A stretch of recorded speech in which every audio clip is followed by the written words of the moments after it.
Hello student, report writing সম্পর্কে তোমাদের যাদের কনফিউশন আছে আজকের ক্লাসটা তাদের জন্য। তোমরা রিপোর্ট রাইটিং কিভাবে লিখতে হয়, কতটুকু লিখবা, কোন পেজ থেকে শুরু করবা এবং রিপোর্ট রাইটিং আসলে কত প্রকার হয়, এই সকল কোশ্চেনের উত্তর আজকের ক্লাসে পাবা। তোমরা যদি শুরু থেকে শেষ অবধি দেখো, আমি তোমাদের দুইটা রিপোর্ট রাইটিং এর নমুনা আলোচনা করব, যে দুইটা আলোচনা শেষ করার পর তোমাদের মনের মধ্যে একটা কনফিডেন্স চলে আসবে, আমাকে যে কোনো ধরনের রিপোর্ট রাইটিং লিখতে দিক, আমি ইনশাল্লাহ লিখতে পারবো। আমি কথা দিয়ে যাচ্ছি, ক্লাস শুরু থেকে শেষ অবধি দেখো, রিপোর্ট রাইটিং এর সকল সমস্যার সমাধান হবে এবং ক্লাস শেষে কমেন্ট সেকশনে বলতে বাধ্যই হবা যে বেস্ট ক্লাস ছিল এটা।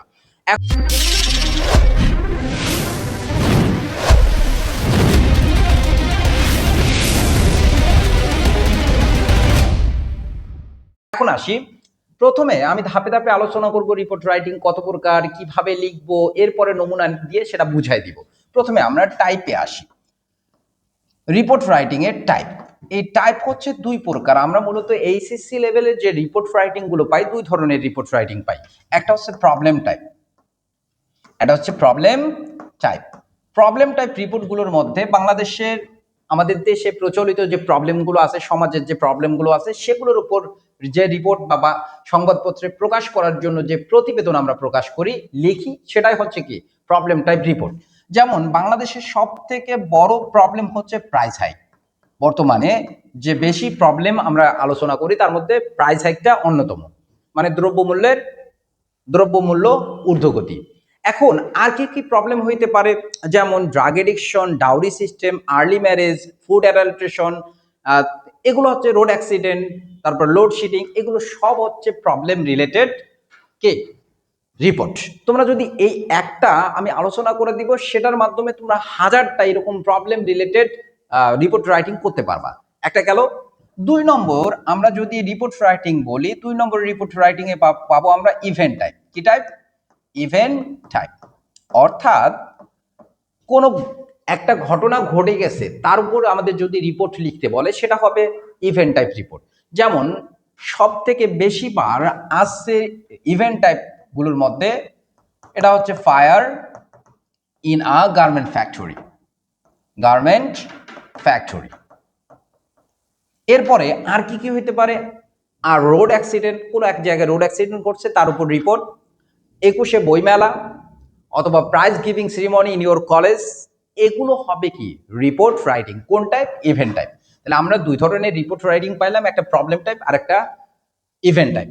এখন আমি আলোচনা করব তোমাদের সামনে, তোমরা একটা স্ক্রিনশট নিয়ে রাখতে পারো অথবা খাতা কলমে উঠাই নিতে পারো। এর উপর বেস্ট তুমি কোথাও ইনস্ট্রাকশন পাবা না, আমি বলে দিচ্ছি।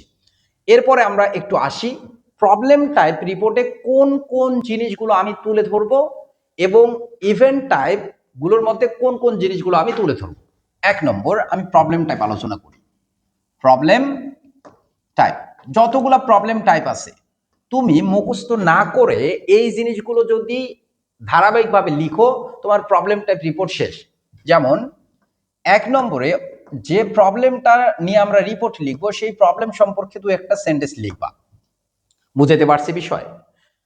এরপরে আমি কি করব, ওই প্রবলেমটা সৃষ্টি হচ্ছে কিভাবে, হাউ ক্রিয়েট, আমি শর্টকাটে লিখতেছি, কিন্তু সেন্টেন্স আবার ভুল ধরিও না, কারণ আমি শর্টকাটে লিখতেছি। হাউ ক্রিয়েট, প্রবলেমটা সৃষ্টি হচ্ছে কিভাবে। হু আর রেসপন্সিবল, এই প্রবলেম সৃষ্টির পেছনে কারা দায়ী। এই প্রবলেম যেহেতু সৃষ্টি হচ্ছে, এই প্রবলেমে ভিকটিম কারা, আমরা লিখবো কি এরপরে, হু আর ভিকটিম। তাহলে হু আর ভিকটিম, ভিকটিমস। বুঝছো বিষয়? এরপরে আমরা ওই প্রবলেম রিলেটেড কোন একজন ব্যক্তির যদি উদ্ধৃতি দিতে পারি, তার মানে কি ফেমাস পারসন কোট। এই কোটেশন দিলে হবে কি, তোমার একদম রিপোর্টটা উপযুক্ত হবে। তুমি 8-এর মধ্যে 8 দিতে তোমাকে বাধ্য হবে স্যার। বুঝাইতে পারছি বিষয়? তুমি স্ট্রং একটা এভিডেন্স দিচ্ছ। তাহলে ফেমাস পারসনস কি কোট। এরপরে 6 নম্বরে আমরা আরেকটা জিনিস লিখবো, শেষ কথা, সেটা হচ্ছে how to solve. How to solve, তুমি যে কোনো একটা রিপোর্ট প্রবলেম টাইপ যদি লিখতে দেয়, তুমি এই 6টা জিনিস সিরিয়ালি লিখবা, তোমার রিপোর্ট শেষ হয়ে যাবে। আমি এই প্রবলেম টাইপ একটা উদাহরণ দিয়ে তোমাদের বুঝাই দিব যে এই বিষয়গুলো কিভাবে আমরা লিখতেছি।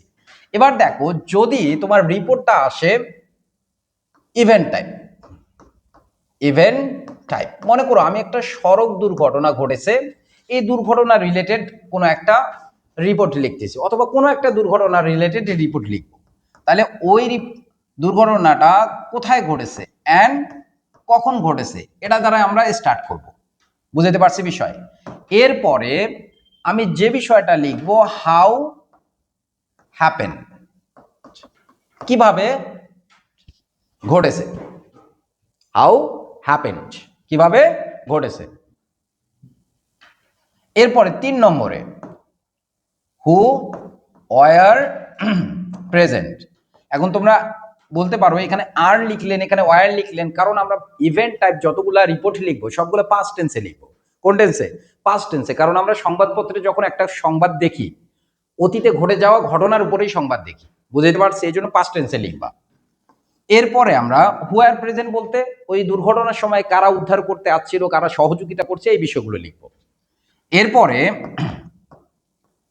ফেমাস পারসনস কোটেশন বা কোট, তার মানে একজন উপস্থিত বিখ্যাত ব্যক্তি ওই রিলেটেড কোনো কথা বলছে কিনা সেটা যদি উল্লেখ করতে পারি তাহলে বেস্ট হয়। এরপরে ওই প্রবলেম রিলেটেড অথরিটি কি বলছে, অথরিটি, আমরা অথরিটির কোট লিখব। ঠিক আছে,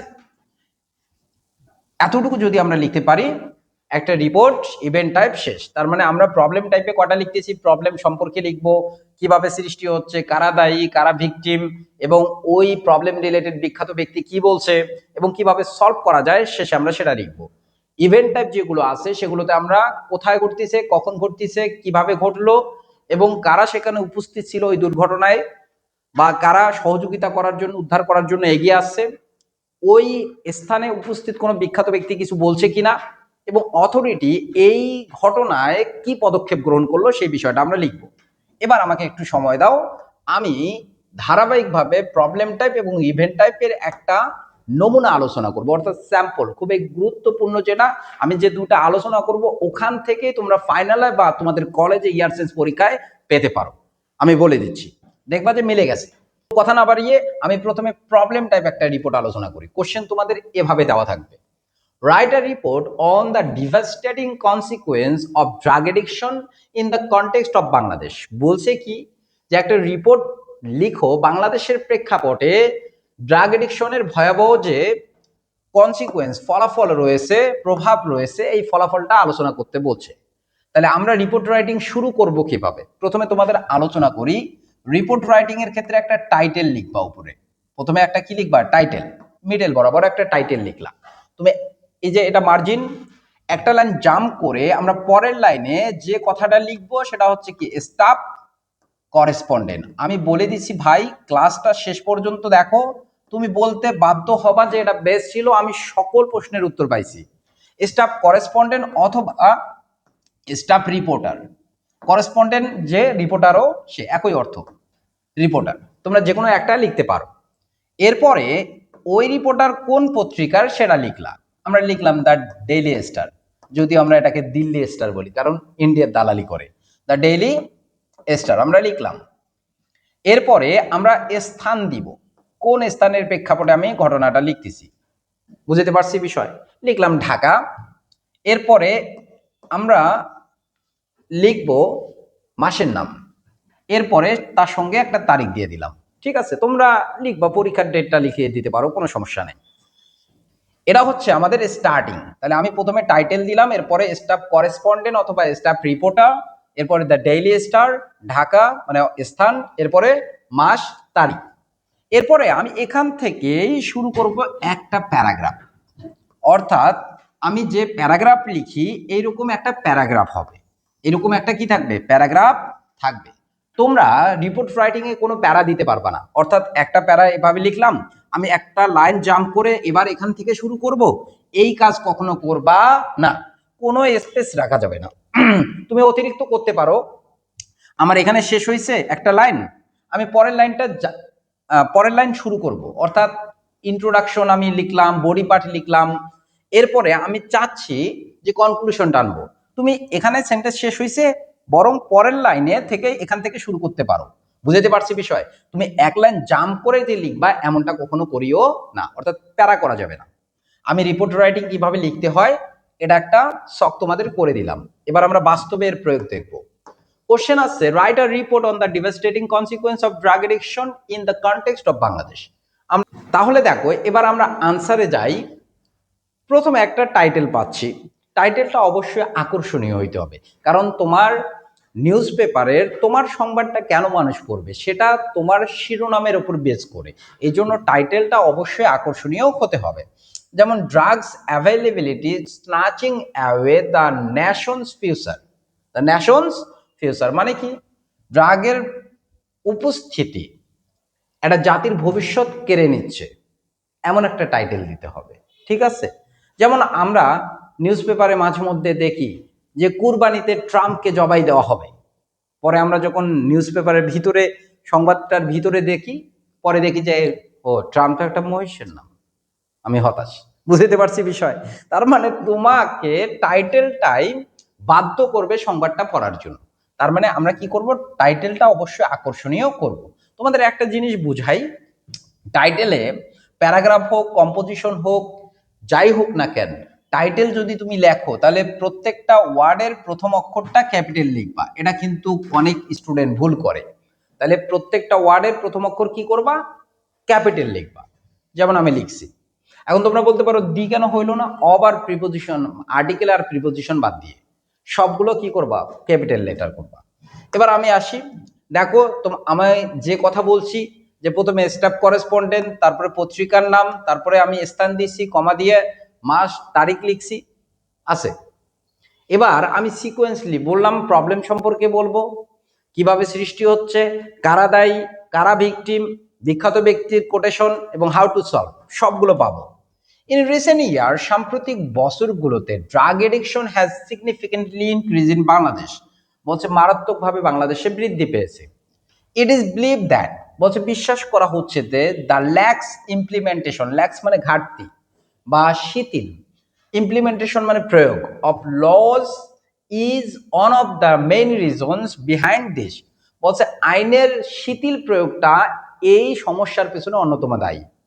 এরপরে বলছে কি, নাও ইট ইজ, বর্তমানে drugs R available everywhere in Bangladesh. বাংলাদেশে বর্তমানে সবখানে মাদক পাওয়া যাচ্ছে। আফিম, ক্যানাবিস যেটাকে আমরা গাঞ্জা বলি, হিরোইন, হিরোইন বানানটা দেখিও, আবার এখানে ই দিলে কিন্তু নায়িকা হয়ে যাবে। হ্যাঁ, দুইটা দেখলেই নেশা হয়। বুঝছো বিষয়? হ্যাঁ, ভালো করে দেখবা। তাহলে এখানে কি আছে? Heroin, Phensedyl, heroin, Phensedyl, it is are common drugs taken by the youth. এরপরে দেখো বলছে our young generation is being the victim of drug abuse. আমরা পড়লাম না ভিকটিম কারা? Doctor Akhtaruzzaman, a clinical psychologist, has explain, এই যে বিখ্যাত একজন ব্যক্তি এই problem related, frustration, curiosity and bad influence are the three main reasons of drug addiction among the youth of our country. বলছে এই যে ফ্রাস্ট্রেশন, কিউরিসিটি, ব্যাড ইনফ্লুয়েন্স, এগুলো হচ্ছে প্রধান কারণ। এরপরের লাইন দেখি আমরা, once they start taking drugs they became addicted and cannot come out the circle easily। বলছে একবার যারা মাদক নেওয়া শুরু করে, সেটা কিউরিসিটি বশত হোক আর যাই হোক না কেন, ওই সার্কেল থেকে সহজে বের হইতে পারে না। অ্যাজ এ রেজাল্টের ফলে peace and prosperity of the society, সমাজের শান্তি এবং উন্নয়ন আর গেটিং ব্যারেড, বাধাগ্রস্ত হয়। Now people even need not go to the spot, লোকজনের এখন আর প্রয়োজন হয় না মাদক আস্তানায় যাওয়ার। মেনি ড্রাগ প্যাডেলার্স, অনেক ড্রাগ সাপ্লাইকারী, মাদক সাপ্লাইকারী, ডেলিভার ড্রাগ সরবরাহ করে, if one just phones them, যদি লোকজন তাদেরকে একটা ফোন কলিং করে। আমরা দেখি যে ঢাকা শহর সহ বড় বড় শহরগুলোতে কি মাদক হোম ডেলিভারি দেওয়া হচ্ছে। সিরিয়াসলি ভাই? এরপরে sentence, official of the department of narcotic controls and the police detective branch rapid action battalion claim that drug business has reduced, তারা দাবি করছে যে মাদকের ব্যবসা কমে গেছে after they eliminated the notorious drug spot, কুখ্যাত ওই মাদক আস্তানাগুলোতে তারা তৎপর হওয়ার পর মাদকের ব্যবসা কমে গেছে। তো আমরা সাংবাদিকরা কি বলতেছে দেখো, but this correspondent visited and found more than 10 drug dens running smoothly in some cases even the presence of the police। বলছে সংবাদ প্রতিবেদন করতে গিয়ে দেখা গেল যে 10টা মাদকের আস্তানা একদম খুব সুন্দরভাবে চলতেছে, কিছু কিছু ক্ষেত্রে পুলিশের উপস্থিতিতে। পুলিশ বলতেছে ভাই ব্যবসা কর, কেউ ডিস্টার্ব করবে না, কিন্তু আমাদেরও কিছু দিও। বুঝো বিষয়। এরপরে আসি পরের অংশ। বলছে drugs are being smuggled from India across the border into at least 24 district. বলছে ইন্ডিয়া থেকে আমাদের দেশে অন্তত 24টা জেলা দিয়ে কি করতেছে, চোরাচালানকারী মাদক পাচার করে আনতেছে। And from Myanmar into Bandarban and Cox's Bazar, এবং মিয়ানমার থেকে বান্দরবন কক্সবাজারের মাধ্যমে ঢুকতেছে মধ্য দিয়ে। And it is strongly believe, এবং এটা দৃঢ়ভাবে বিশ্বাস করা হয় that many powerful people are involve in drug smuggling, যে এটা বিশ্বাস করা হয় যে অনেক রাজনৈতিক বা শক্তিশালী ক্ষমতাধর লোকেরাই এই ড্রাগ স্মাগলিং এর সঙ্গে জড়িত। আমরা দেখতাম যে শেখ হাসিনার আমলে যে সব থেকে স্মাগলিং অর্থাৎ ড্রাগ স্মাগলিং চালাইতো পুরো কক্সবাজার এলাকা, যার কন্ট্রোলে ছিল সে হচ্ছে বদি, হ্যাঁ বদি বদ। The government must look into this matter seriously before it's too late। আমাদের সলিউশন কি? সরকারকে এই বিষয়ে সঠিক পদক্ষেপ নিতে হবে এবং তৎপর থাকতে হবে, তদন্ত করতে হবে এই বিষয়ে, না খুব বেশি দেরি হওয়ার আগে। দেখো এই ধরনের আমি যেগুলো বললাম প্রবলেম সম্পর্কে বলছি, প্রবলেম কিভাবে সৃষ্টি হচ্ছে, কারা এর পেছনে দায়ী, কারা ভিকটিম, বিখ্যাত ব্যক্তি আখতারুজ্জামানের কথা বলছি আমরা, এরপরে আমরা সলিউশন দিছি। This is the problem type কি রিপোর্ট। বুঝতে পারছি বিষয়। এবার একটু আমাকে সময় দাও, আমি তোমাদের ইভেন্ট টাইপ একটা রিপোর্টের সিকোয়েন্স বলে দেই কোন কোন জিনিসগুলো কিভাবে আসে। সাপোজ ইউ আর, আমি যেটা করে দিচ্ছি তোমরা কোনো না কোনো পরীক্ষায় পাবা, এটা 100% লিখে রাখো, হয় কলেজের পরীক্ষায় নতুবা ফাইনাল পরীক্ষায় 100% পাবা। বলছে suppose you are a reporter of national daily. বলছে মনে করো তুমি একজন ন্যাশনাল ডেইলি যে কোনো একটা পত্রিকার, দৈনিক পত্রিকার সংবাদদাতা। Write a report on a massive fire in a garment factory, একটা গার্মেন্ট ফ্যাক্টরি ভয়াবহ আগুন লাগছে, সেই সম্পর্কে একটা রিপোর্ট লেখো। আমরা একটু নমুনা রিপোর্ট লিখি। দেখো গার্মেন্ট ফ্যাক্টরি অন ফায়ার 5 কিল, আমি যে কথা বলছি প্রিপোজিশনটা শুধুমাত্র স্মল লেটারে থাকবে, বাকি সবগুলো ওয়ার্ডের প্রথম অক্ষর ক্যাপিটাল লেটার লিখবা। Staff correspondent the daily star, Dhaka, June 4, যে কোনো তুমি তারিখ দিতে পারো, পরীক্ষার ডেটটা দিয়ে দিও ভাই। At least 5 workers died and many more were injured when a devastating fire broke out at Modern Garments, a large ready-made garments factory at Shavar last night। দেখো আগুন লাগছে কোথায়, কখন লাগছে, সেই সম্পর্কে আমরা আলোচনা প্রথম লাইনেই পাইলাম। আমি যেটা বলছি ঘটনা কোথায় ঘটছে এবং কখন ঘটছে সেটা আমরা পাইলাম, যে কমপক্ষে 5 জন নিহত হয়েছিল এবং অনেকে আহত হয়েছিল যখন ভয়াবহ আগুন লেগে যায় মডার্ন গার্মেন্টস। এটা কেমন গার্মেন্টস? একটা বড় ধরনের রেডিমেড পোশাকের গার্মেন্টস, যেটা সাভারে অবস্থিত, এবং আগুন লাগছিল গত রাতে। The fire broke out at about 8 PM। আমি নির্দিষ্ট করে সময়টা বললাম যে 8টার দিকে, প্রায় রাত 8টায় আগুন লেগেছিল। ইট ইজ প্রিজিউম মানে ধরে নেওয়া, আন্দাজ করা। বলছে ধরে নেওয়া হচ্ছে বা আন্দাজ করা হচ্ছে that the fire might have originated, আগুন লাগতে পারে, from an electric short circuit at the finishing section on the second floor of the 5-story building। বলছে ধরে নেওয়া হচ্ছে আগুনটা লেগেছে 5তলা বিল্ডিং এর সেকেন্ড ফ্লোর যেটা আছে তার ফিনিশিং সেকশনটা আছে, এই ফিনিশিং সেকশনের মধ্যে শর্ট সার্কিটের ফলে আগুনটা লেগেছিল। সাম বলছে স্মোক ইনগাল্ফ দ্য হোল বিল্ডিং, এরপরে পুরা বিল্ডিংটা মধ্যে কি ধোঁয়ায় ভরে যায়। প্যানিক মানে আতঙ্ক, প্যানিক সিজ দ্য ওয়ার্কার, লোকজনের পরে আতঙ্কিত হয়ে যায়, এরপরে কি বলছে দে ওয়ার স্ক্রিমিং মানে চিল্লানো চেঁচামেচি শুরু করে দেয়, and rushing out of the building, এবং বিল্ডিং থেকে দৌড়ে ছুটে বের হয়। A number of workers are trapped মানে তো জানোই আটকা পড়া, ইনসাইড দ্য বিল্ডিং এর মধ্যে আটকা পড়ে। এরপরে কি বলছে দেখো, the fire brigade and the civil defence runs to the spot immediately. একদম ঘটনাস্থলে ফায়ার ব্রিগেড এবং সিভিল ডিফেন্স দ্রুত ছুটে আসেন। Bangladesh army and Bangladesh air force also send their personnel, তাদের সৈনিক পাঠায় দেয়, পার্সোনেল মানে সৈনিক। অ্যান্ড হেলিকপ্টার পাঠায় to rescue the people inside, ভিতরে আটকা পড়া লোকজনকে উদ্ধার করতে। People from all walks of life, সর্বস্তরের লোকজন join the rescue operation spontaneously, স্বতঃস্ফূর্তভাবে এই উদ্ধার অভিযানে অংশগ্রহণ করেন। After toiling hard for nearly 6 hour, 6 ঘন্টার কঠোর পরিশ্রম, অক্লান্ত পরিশ্রমের পর the fire brigade and civil defence in collaboration with other agency, অন্যান্য এজেন্সির সঙ্গে সহযোগিতা করে, পরস্পর সহযোগিতার মাধ্যমে succeeded to tame the fire, আগুন নেভাতে সক্ষম হয়। At least 37 workers were injured who are being treated in different hospital and clinics. Among the injured, 8 are in critical condition.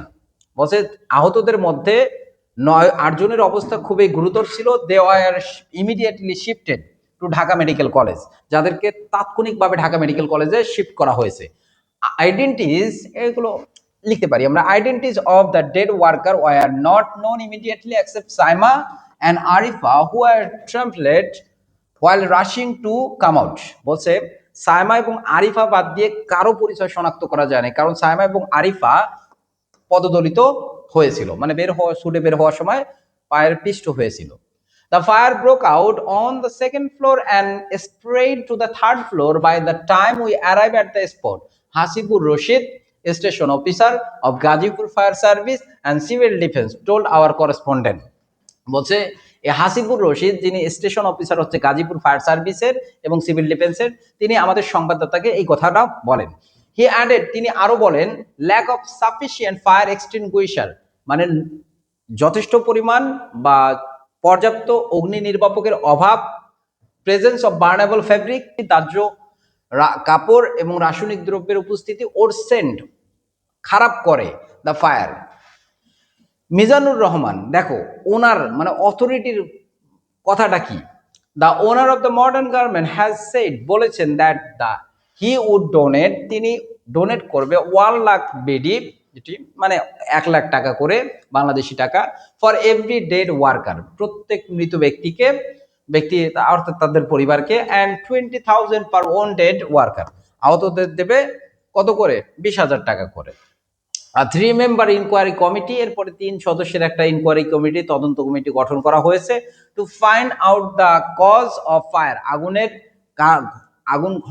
আগুন ধরার কারণটা উদ্ঘাটন করার জন্য, and the extent of the damage, এবং এই ক্ষয়ক্ষতির তীব্রতা পরিমাপ করার জন্য। The committee is suppose to submit its report within 48 hour, 48 ঘন্টার মধ্যে এই কমিটি রিপোর্ট প্রতিবেদন জমা দিবে বলে ধারণা করা হচ্ছে। দেখো আমরা যে জিনিসটা দেখলাম, আমরা যতগুলো ইভেন্ট টাইপ রিপোর্ট লিখতে যাব, এই ইভেন্ট টাইপ রিপোর্টগুলোতে আমরা এই সিকোয়েন্সটা ফলো করব। সেটা হচ্ছে ওই ঘটনাটা কোথায় ঘটতেছে, কখন ঘটতেছে, ঘটনাটা কিভাবে ঘটতেছে, ঘটনায় উপস্থিত কারা ছিল, কিভাবে কারা উদ্ধার কাজ করছে, আহত নিহতদের অবস্থান কিরকম, বিখ্যাত ব্যক্তি কি বলছেন, এবং অথরিটি কর্তৃপক্ষের ভূমিকা কি, এই জিনিসগুলো আমরা আলোচনা করব। কেমন লাগলো তোমাদের কাছে ক্লাসটা অবশ্যই কমেন্ট সেকশনে কমেন্ট করে জানাইও। ধন্যবাদ সবাইকে, আসসালামু আলাইকুম।